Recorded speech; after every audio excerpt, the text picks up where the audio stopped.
I'm continuing my reading, and what I'm doing in this series is read through the entire standard works of the Church of Jesus Christ of Latter-day Saints.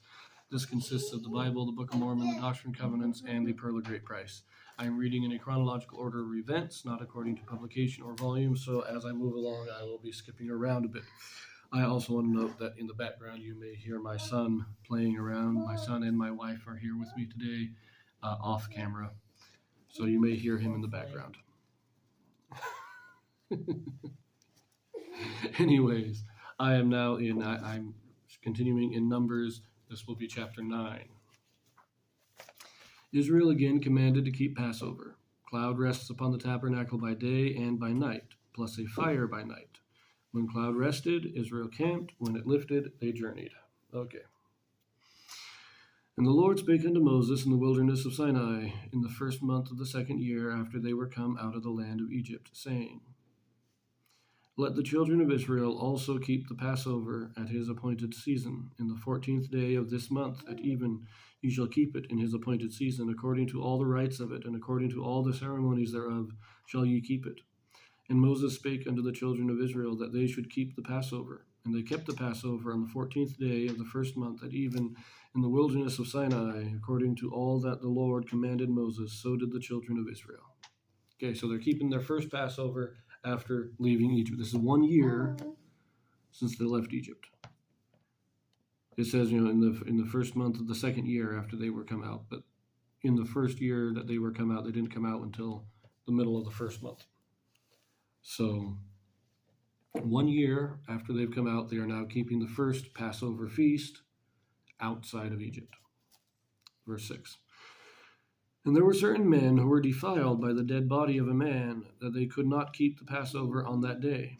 And they came before Moses and before Aaron on that day. And those men said unto them, We are defiled by the dead body of a man. Wherefore are we kept back, that we may not offer an offering of the Lord in his appointed season among the children of Israel?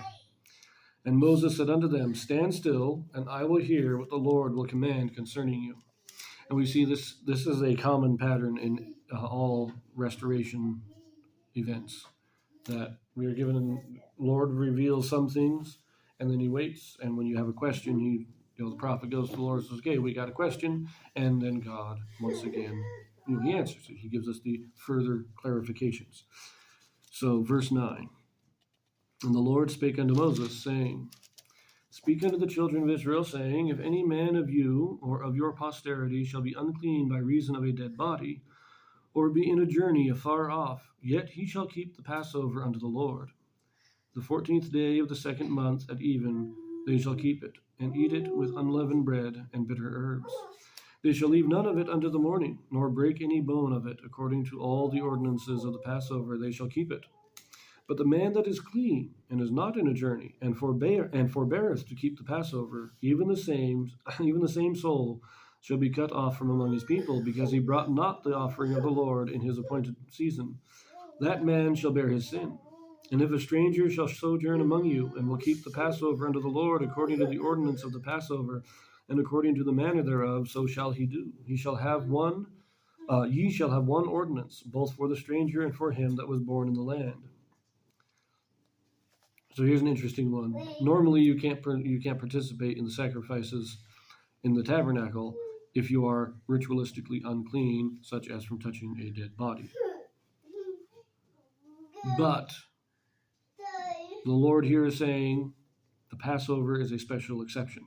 Everybody keeps the Passover, no matter where they are, and no matter whether they're unclean. Well, it says unclean by reason of a dead body. So if they're unclean for other reasons, maybe they shouldn't. But he's saying, if it's just a dead body, you went and had to bury your dead, you still keep the Passover. So I find that's an interesting exception that the Lord puts in there. Verse 15, And on the day that the tabernacle was reared up, the cloud covered the tabernacle, namely the tent of the testimony. And at even there was upon the tabernacle, as it were, the appearance of fire until the morning. So it was always. The cloud covered it by day, and the appearance of fire by night. And when the cloud was taken up from the tabernacle, then after that the children of Israel journeyed. And in the place where the cloud abode, there the children of Israel pitched their tents. At the commandment of the Lord, the children of Israel journeyed, and at the commandment of the Lord they pitched. As long as the cloud abode upon the tabernacle, they rested in their tents. And when the cloud tarried along upon the tabernacle many days, then the children of Israel kept the charge of the Lord, and journeyed not. And so it was, when the cloud was a few days upon the tabernacle, according to the commandment of the Lord, they abode in their tents, and according to the commandment of the Lord they journeyed. And so it was, when the cloud abode from even unto the morning, and that the cloud was taken up in the morning, then they journeyed. Whether it was by day or by night that the cloud was taken up, they journeyed. Or whether it were 2 days, or a month, or a year, that the cloud tarried upon the tabernacle, remaining thereon, the children of Israel abode in their tents, and journeyed not. But when it was taken up, they journeyed. At the commandment of the Lord they rested in the tents, and at the commandment of the Lord they journeyed. They kept the charge of the Lord, at the commandment of the Lord by the hand of Moses.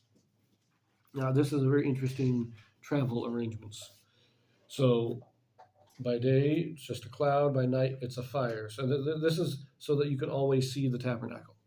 A cloud was sufficient in the day because you have the sunlight, which tells you where the tabernacle is. But at night, the fire showed you where the tabernacle was, right in the center of the camp. And if that picked up, immediately, all Israel would pack up and start marching.